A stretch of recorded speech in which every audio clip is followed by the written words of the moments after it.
Hi guys, so ngayon po magluluto po tayo ng ng tinulang manok.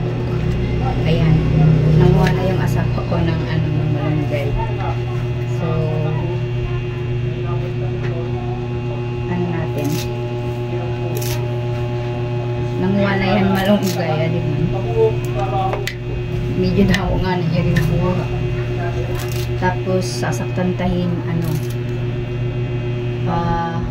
kapaya.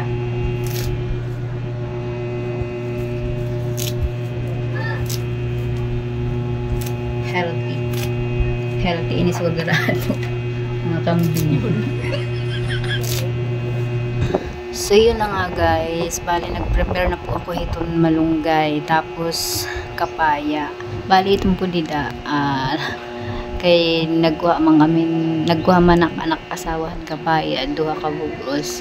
Ang problema naman guys kay ang iyagin ko diri hilaw kay mas maupay kong hilaw gihapon tay kay may pagkabaog asya nga nahimog, asya nga ginlain ko laan medyo baog para kung kilawon. Grabe uy. So amo tida nag-start na gihapon ako lutoon ang mga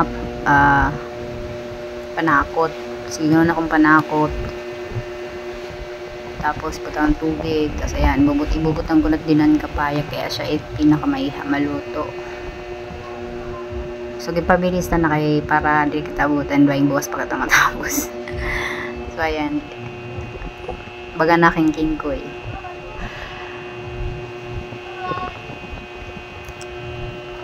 Yun na nga, isusunod na po natin yung ating malunggay.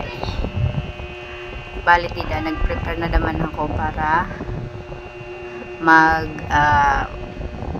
magkilaw hanak sa linhang na kapaya nga baog.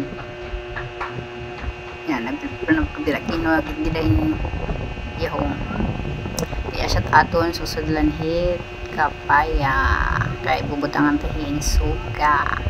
Maram naman kumot mga Pinoy mahilig sa papaya. Balik awa siya na tila gini-start ko na.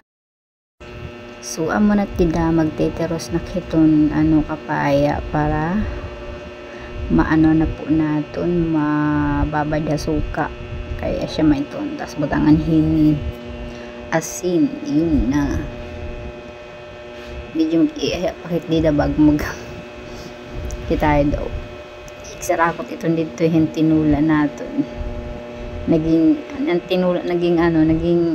kinilaw. basta talaga nakakita nga ni kiting kapaya nga sugad na yung itsura mamatiyelo talagang papatusong good naton kay marasa manggod talaga kini.